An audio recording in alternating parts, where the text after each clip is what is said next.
So they would get the girls for free, right? And they're not good customers. They're like grabbing them, trying to finger them, take them to the bathroom and rape them and type of stuff. Wow. One time I walked in to the room and the lieutenant is dry humping the girl on the speaker like hard, and she just turns around, looks at me like, "Help me," like, you know, and I'm like, "What the fuck did I just walk into?" Damn, that's some real bad guy shit. You know what I mean? Like, so they'll do all the business in the bathroom. The owner will go in the bathroom with them, and then he'll come back out, you know, happy or whatever, because they're paying him off. Right? I didn't know at the time. I thought it was just like, yo, these guys are wild. Like, you know, and I told Turnfield, I was like, yo, these guys are wild. Like, and it's not just them. It's when they go out, it's like the lieutenant, it's the detective, it's the different sergeant, it's, you know, people from Vice, it's people like a captain out there, you know, like, it's wild. And they're hanging out with gangsters. And I'm telling them, yo, they're hanging out with gangsters because I know these people. You know, somebody's trying to put fake rape charges on you. He's like, oh, okay. I think I might have an idea who it is. Like, if he's not even surprised. Yeah. Like, Holy shit. He was like, if I mention his name, just, you know, give me a wink or something, right? And he's like, aren't you concerned for your life? I grew up in because, you know, especially during that time, snitches get stitches. They believe cops should be cops and gangsters are gangsters. Right. You can't be both. Oh shit. Yes. Whoa, big story. Whoa. So mind blown, bro. Are you kidding? No. What? So this I didn't see this twist. I got twist. You're destroying the ending. Oh, Spoiler alert. Sorry, man. I'm a detective. Yeah. Spoiler alert. The ending is Lucky Boys Podcast. I'm going off track. I'm sorry. Sorry. 2013 got promoted, and I want to work in a neighborhood that I like, my own community where I could help, right? And I got transferred to 109 precinct, which is Flushing. I was happy. It was a good commute. My dream precinct because I get to help my people, and you know, it's where I shop, or whatever, and stuff like that. And I have friends in the neighborhood, and you know, it feels good helping somebody that you know, was helping somebody that you could relate to, right? It's like looking out for family or something. Yeah, you know the story there. Yeah. So you can empathize. You have a strong empathy. Right. Especially when you see a lot of police officers ignore them and disregard them because of communication barriers or they don't understand our culture and they don't respect us, or so forth and so on. So I felt like I was making a big difference. So I became the conditions crime sergeant, which meant, like, you know, we did plainclothes sometimes. We'll go out. We dress the conditions of the precinct, like rims and tire jobs. Like, people come over from the Bronx because the Whitestone Bridge is right there. People will come over from the bridge and steal rims and tires and stuff like that, or motorcycles. Oh, yeah. You know, or a burglary condition. Whatever condition it is in the precinct, we target that condition to try to address it. All right, more like targeting policing, which is like, okay, this area has a high spike of robberies, right? Or downtown Flushing has a high spike of strong arm robberies, where kids are misguided kids are robbing Asian folks who are going to the ATM and coming out, because a lot of them were business owners and they went to the bank to pay in cash. Right. Carrying a lot of cash. Right, like 30 grand in cash. Right. And as they're coming out of the bank, they'll target them and, you know, steal their purse or whatever, and so forth and so on. So we address certain conditions. One day I was driving my lieutenant, Lieutenant Robert Sung. He's Korean. He's been at that precinct for years. One day I'm driving him to the pizza shop, and he goes, hey, you know, we got to get rid of this commanding officer. So I have to give you a reason why he would say something like that.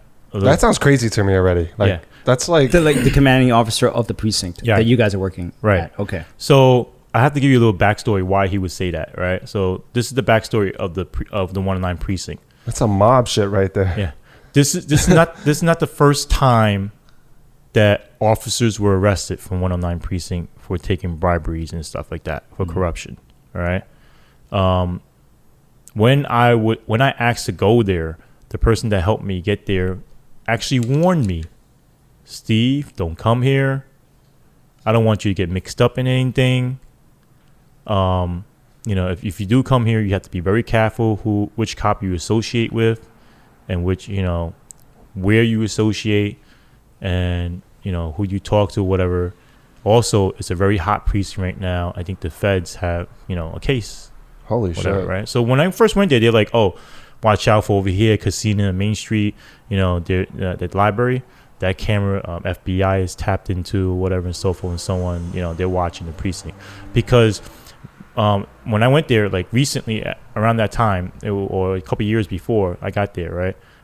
There was 2 police officers. One is, I think, Polish, and the other one was Korean. They got arrested for shaking down a massage parlor. I don't know if you guys heard of that, right? No. So, from what I heard, was they used to go around robbing gambling houses, right? The police officers? Yes, in uniform. What? Yes.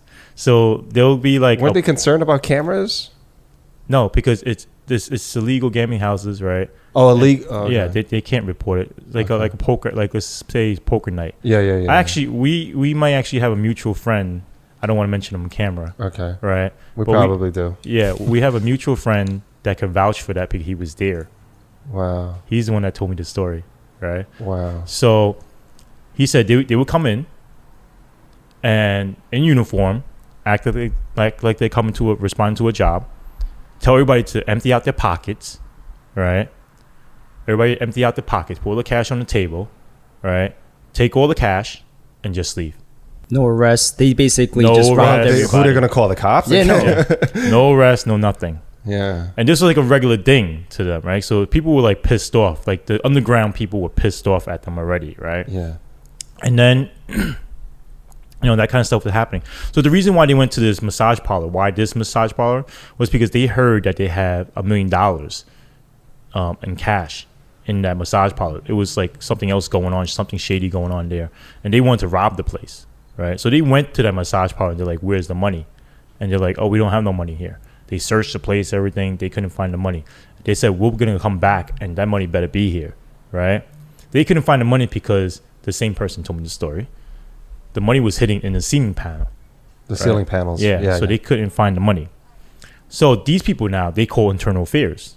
Mm-hmm. And you're like, this is what happened, blah, blah, internal. The gambling parlors and the massage place call internal affairs? Right. So when they call. A strong arm move. Right when they call internal affairs. But they didn't tell them about the. I think they asked for too much. Yeah, they didn't talk. They didn't talk about the money that was in the ceiling panel. Of course not. They were just like, we're a legit business. Oh, gotcha. Okay, they're coming in trying to extort money from us. Whatever. So they call internal affairs. They like tell them to come back and tell them that you have $10,000 for them or whatever, right? And then they came back and they arrested them. Right? The cops. So they fell for the bait. The cops fell for the bait. Right. They arrested the 2 cops. Yeah. Now those 2 cops, they were part of a conditions team, which is what I was the supervisor of after them, right?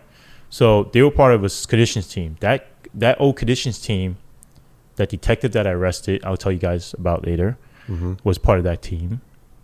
The sergeant was so dirty that he actually had partnership in New World Mall, which is on Roosevelt. New World Mall, with all the food and restaurants and so when that happened, shopping, when that happened, he transferred out because he didn't want to, be in the heat. So he transferred out to like Fleet Services to lay low, right, and sold his shares in all the businesses because he didn't want to get traced back, right. So he left. But some of the people were still there, like that detective was still there. So the detective originally was the one that introduced that sergeant into the thing, and the sergeant had eventually kicked him off. It's like, I'm the sergeant, I'm controlling, this is my operation now, right? It's my money, right? And then when that sergeant left, he was happy, and then he started moving back in, the detective, right? Controlling the area. Now what happened is the lieutenants, the way that the precinct was structured, the lieutenants ran the precinct, not the commanding officers. The lieutenants ran the precinct. if you weren't getting along with the lieutenant, you would get the crappy assignments, like I said before, the dead body or, you know, the bad prisoner, so forth and so on. You can't get vacation days off, so on and so on. So the cops were miserable. So the cops union, the PBA, actually brung in this new commanding officer to bring up the morale. Okay. They hear that he's a good guy. He used to work upstairs in the squad, in detective squad, as a lieutenant also. But now he comes back as a captain, and, you know, he wants to clean house and bring morale back to the cops, right? So they brought him in. The lieutenants tried to get their union to bring in their own guy, Right. but the cops union is bigger, is stronger, and brought this guy in. So Conforti came in, and that's why the lieutenant was like, we need to get rid of this guy. Because Conforti knew that something shady was going on, right? But he didn't have any evidence, whatever. But he hears it from the cops, because like sometimes we're doing enforcement, and then Lieutenant Sung or Detective Yam or another sergeant, which is Sergeant Bang, right? And other cops, whatever. They'll sometimes call and be like, hey, you know, what you doing? Leave that place alone. Okay, do me a favor, let this guy go, so forth and so on. And cops were like, yo, let me do my job. You know, if I caught drugs here, I'm arresting the person. Let me do my job. Right. So sometimes they were connected to some businesses, and then when they were doing the right thing, arresting the bad guy, then hey, that's my buddy over there, and then they make a phone call, and then you're saying it was like a catch and release. Yes. Whoa. Yeah. Man, that's like a movie, man. No, it is. Like a Batman movie, like Gotham City, and you see some of the corruption. It's worse though. It's like have you ever seen? It's worse. Yeah, it's worse than Batman Gotham City. I don't know about that. No, it's like if you ever seen The Corruptor with Chung Yun Fat. Yes, and Mark Wahlberg. Yeah. So it's kind of like The Corruptor mixed with Internal Affairs with Andy Lau. Wow. Kind of like that. Wow. All right. So check this out. He goes, hey, we need to get rid of this guy, right? And I go, oh, why don't you make a phone call, right? Call your hook or whatever. Get rid of the commanding officer. Right. Okay. So I was like, hey, why don't you make a phone call, whatever, right? And he's like, no, that won't work. He's well liked up top too, right? I mean, upper brass. Upper brass, yeah. Right. He's well liked up top too. That won't work. I was like, okay, what do you know, so what are you talking about then? He's like, yo, Steve, man, we need to get like one of these girls in the karaoke's to say that he raped her or something. Like create a false allegation? Yes. Yeah. Oh, shit. So the reason why he said the karaoke's was because we used to do checks there, right? Like, you know, is everything going on? Is there a fight going on? Or you have your license and stuff like that, liquor license, everything going around, everything good. I didn't know at the time he controlled some of them places. So it was highly doable for him, right? Your partner? No, the lieutenant. Oh, the lieutenant. Yeah. Okay. I would never have a partner like that. Oh, I was about to say, No way, dude. bro. No way. So the lieutenant was like, hey, try to find somebody, right? I'm like, okay, sure. So I thought he was playing around. He was maybe venting. He was mad, right?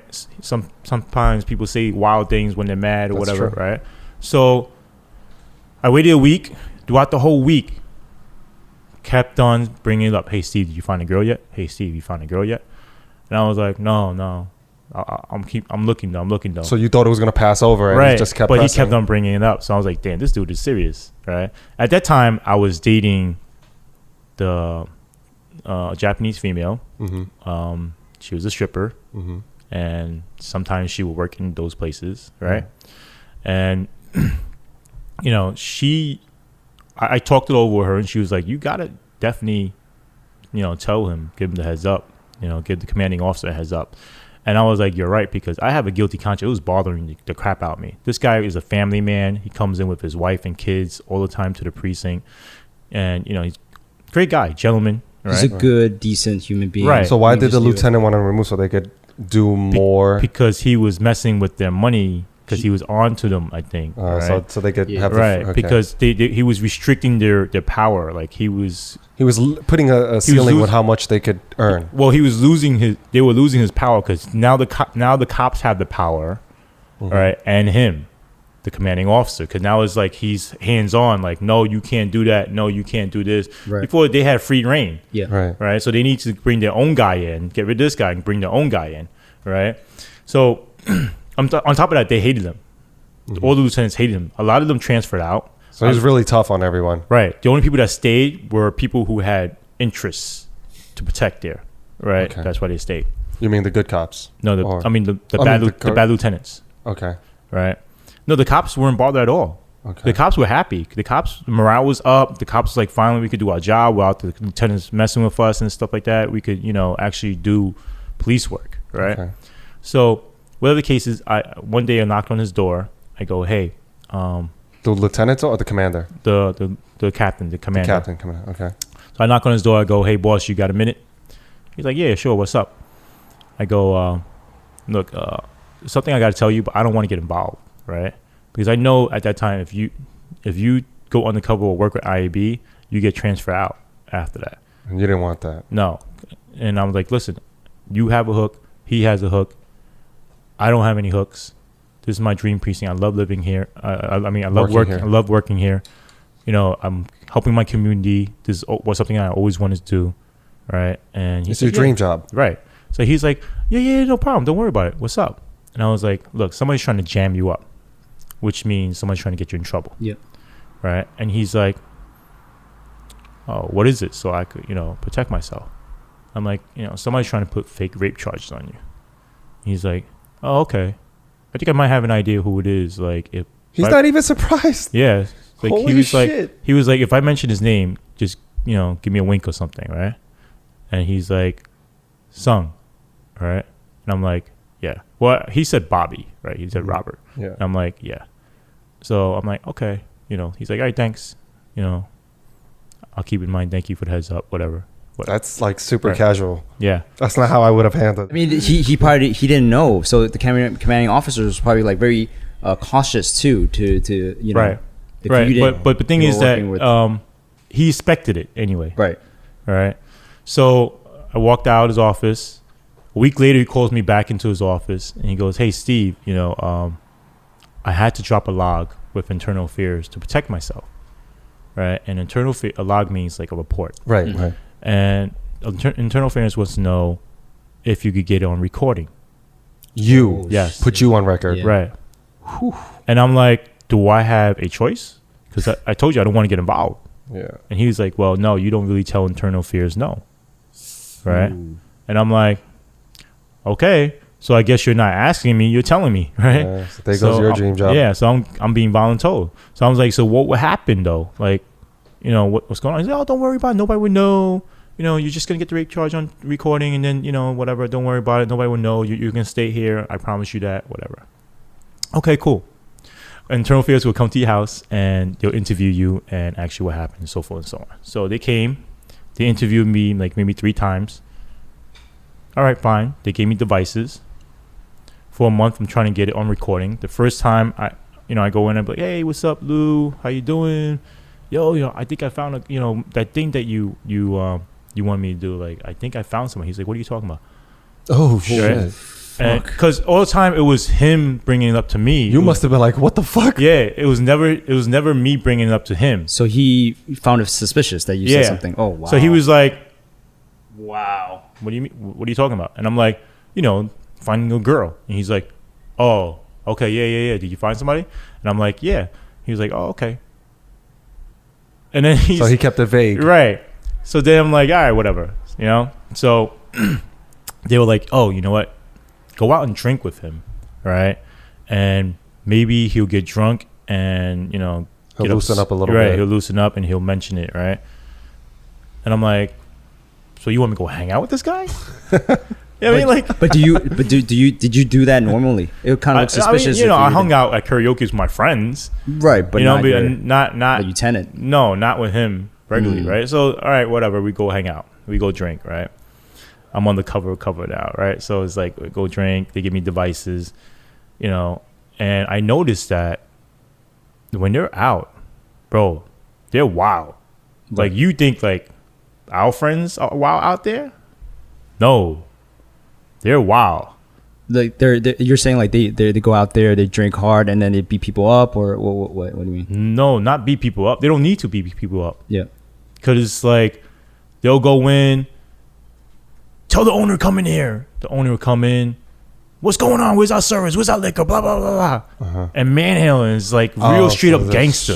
Super. It's like a mob. Super gangster. No, but even like gangs don't even really act like that. Yeah, because they have respect. Yeah. They know the owner. They're respectful to the person. They get like that if they get disrespected. They pull them to the side. Or they have beef. Or if they have beef. That's Right. it. That's So it. it's- Like if they're going in somebody else's karaoke. Right. Like if you get a Manhattan crew going up to like a Flushing crew. Right. And it's their spot and they know they're cool. Right, Then they'll right, go in there and start right. shit. They act like a Joe Pesci in the mob movies. Exactly. So they would go in and be like, yo, where's all the girls? What's going on? Yo, why you treating us like this? Where's the service? You want problems? Whatever, blah, blah.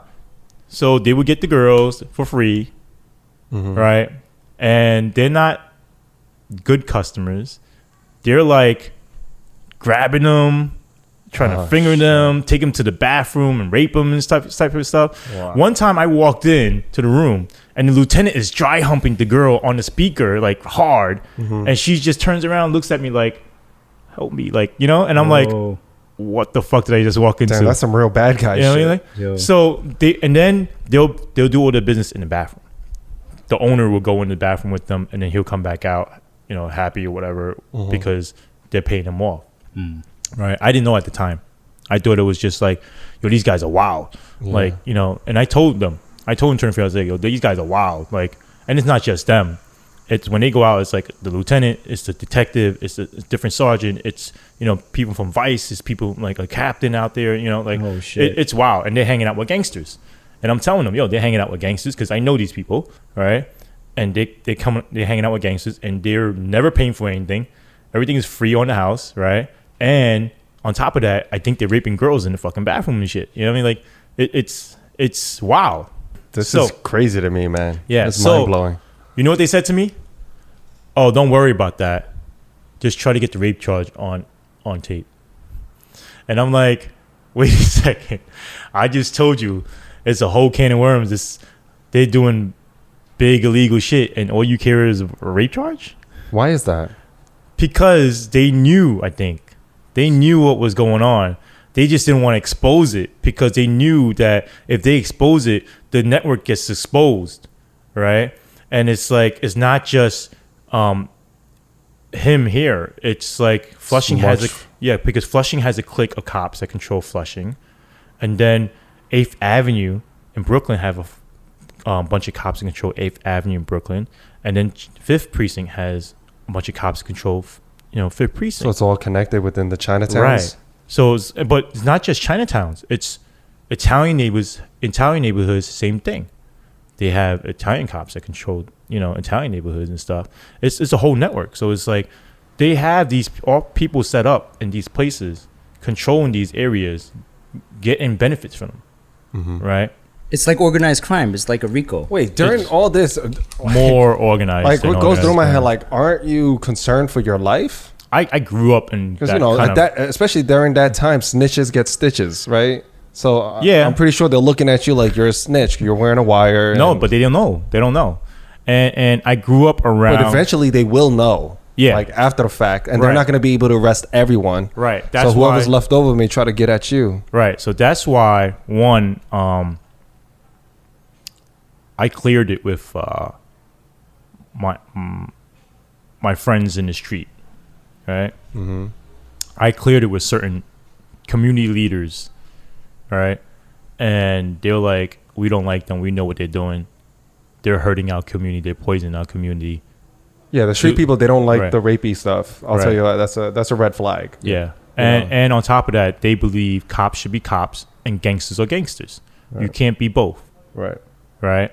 They gave me the green light. Just the same thing. Like they don't think like if you're a school kid and you try to act gangster, Right. like, everyone, like you can't be halfway in this Right. life. There is no gray. It's only black and white. Right. Right. Right. And, they're like, do what you got to do. We're okay with it. We'll back you up if you get any backlash from the community. Mm-hmm. Okay, cool. So I actively told them, hey, look, this is what's going on. This is what's going on. This is what's going on. They kept on saying, just worry about the rape charge. Just worry about the rape charge. And I go, hey, look, it's not just him. It's this cop also, this cop also, this cop also. No. Just worry about Lieutenant's son. Right? Just the lieutenant, just the rape charge. Okay, fine. couple months go by. One incident, I'm working, and they're telling me to do a check at JJ&Y, which is Jimmy Lee's place, on Northern Boulevard and 149th in the basement. I'm sorry. Who told you to do the check? IA, or was it the lieutenant? Lieutenant. So this is the planning behind it. The captain purposely pressured the lieutenant to do a check there because they knew that we hung out there sometimes, right? So the captain purposely did a check, told him to do a check there, and then the lieutenant gave the heads up to the owner, right? And told the owner, this time we're doing the check. And he told me, Steve, go at this time. Nobody's going to be there. Don't worry about it. Just go there. It's going to be clean that time. So we go there at that time to do the check. I think we were running a little late because we had like an actual real job to do. We got there. There was one room, right? They had one room with customers. I told my cops, hey, go do your checks, right? They do the checks. They go, hey, Sarge, can you come here for a second? Sure. They have like 3 people in handcuffs. I go, oh, what do you got? Whoa. Yeah. And I'm like, what do you got? And he's like, oh, drugs. So they show me the ketamine, There was a female there that was a dealer and stuff. She had it in like a red envelope, right? And, she had all the drugs in there. And I look at Jimmy, I'm like, yo, I thought, didn't the lieutenant talk to you? Because I wanted to get on tape. Give them a heads up. Yeah. I was like, didn't the lieutenant talk to you? And didn't Yam talk to you? He's like, yeah. I was like, you're what's going on? Supposed to be clean, right? What happened? And he's like, oh, I don't know them, blah, blah, blah, whatever. He knew, right? Right. And he expected us not to check at all. But I'm new to the program, so I don't know this. Right. So I call the lieutenant. I call the internal affairs up first, and I go, "This is what happened. What do I do?" Call the lieutenant, see what he wants you to do. Maybe you can gain favor from him. Right. Call the lieutenant up. He doesn't pick up. Then I get a phone call back from Detective Yam, right? And because Jimmy called him, and then he called and he goes, "Hey, Steve, where you at?" I'm like, oh, I'm at, so-and-so. He's like, what are you doing there? I'm like, oh, the lieutenant told me to do a check. He's like, oh, okay, you got people like in handcuffs or something? I was like, yeah. He's like, why? Because my cops did a check and they found drugs. What do you mean, why? Yeah. All right? He's like, bro, they know better. I'm like, what are you talking about? He's like, yeah, they're supposed to have their blinders on. I'm like, okay. So what do you want me to do? Let him go, because I don't think the lieutenant would like it because that's his place. I'm like, okay. So I call internal affairs back. I tell him what he said. They're like, yeah, let him go. I'm like, listen, these cops are good cops. They're going to let him go because they trust me to protect them, right? And if I ask them to let them go, would they be protected? They go, yeah. We're telling you let them go. We're internal affairs. We're giving you permission to let them go. Don't worry about it. They'll be indemnified, meaning protected for letting them go, right? Because we're telling you let them go. This is important later on. So you're giving the order to let them go now. So I go and give the order to let them go. I go, hey guys, can you uncuff them, let them go. They're like, what the fuck? Why? I'm like, because I got a phone call. He was like, let me guess, a certain white shirt? And I'm like, yeah. What's a white shirt? Lieutenants and above wear like white shirts instead of blue. Okay. And I'm like, yeah. He's like, what the fuck? This is bullshit. Why even tell us to do checks then? Why are we even here? Blah, blah, blah. It's a waste of fucking time. I can't believe we can't even do our job. They get pissed off, livid. They storm out. Right. Pissed off.